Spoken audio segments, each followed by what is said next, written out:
شهدت الساعات الأخيرة يوم أمس 19 أبريل 2026 أحداثا ساخنة في مدينة أسفي المغربية خلال مباراة إياب نصف نهائي كأس الكونفدرالية الإفريقية بين أولمبيك أسفي واتحاد الجزائر. إليكم أهم تفاصيل قرار الكاف والوقائع كما حدثت.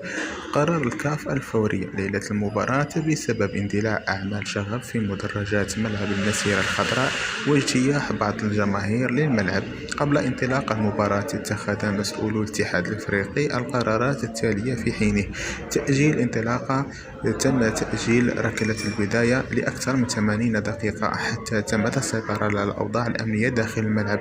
رفض الانسحاب. في البداية رفض لاعبو الاتحاد الجزائري الخروج من غرفة الملابس بسبب المخاوف الأمنية، لكن الكاف أصر على إجراء اللقاء بعد استقرار الوضع الأمني الداخلي. استكمال المباراة. تقرر انطلاق المباراة رسميا في تمام الساعة 29 دقيقة بتوقيت المغرب بعد مشاورات مكثفة بين مراقب المباراة وطاقم التحكيم. تفاصيل الأحداث والعقوبات المتوقعة. على الرغم من أن انتهاء المباراة بالتعادل 1-1 وتأهل الاتحاد الجزائر إلى النهائي مستفيدا من قاعدة الأهداف خارج الأرض، إلا أن الملف لا يزال مفتوحا أمام لجنة الانضباط في الكاف. أحداث شغب. تم رصد رمي مقذوفات واجتياح للملعب بالإضافة إلى تقارير عن إصابة صحفي مغربي ونقله للمستشفى. العقوبات المنتظرة.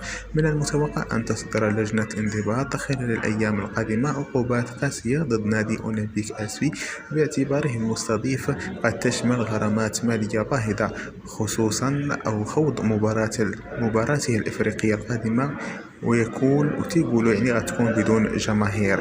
مصير النتيجة الفنية اعتمدت بالتأهل الاتحاد الجزائر، ولا يوجد أي قرار يغير هوية المتأهل للنهائي حتى الآن.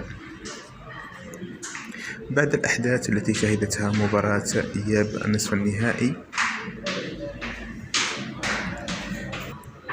الكونفدرالية أمس 19 أبريل 2026 في مدينة أسفي، تشير اللوائح والتقارير الحالية إلى أن العقوبات ستكون مزدوجة وثقيلة، لأن المسؤولية تقع على الجانبين التنظيمي والجماهيري. إليكم العقوبات المتوقعة بناء على لائحة الانضباط بالاتحاد الإفريقي.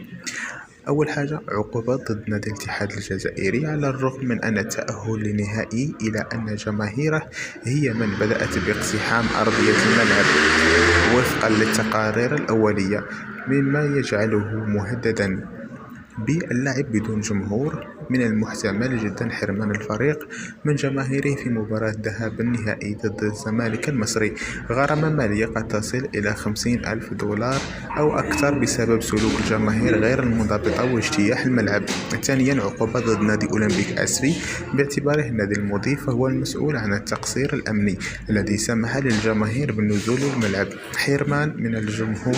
من المتوقع معاقبة النادي باللعب خلف أبواب مغلقة وكيقولوا لمباراتين أو أكثر من مشاركته القارية القادمة.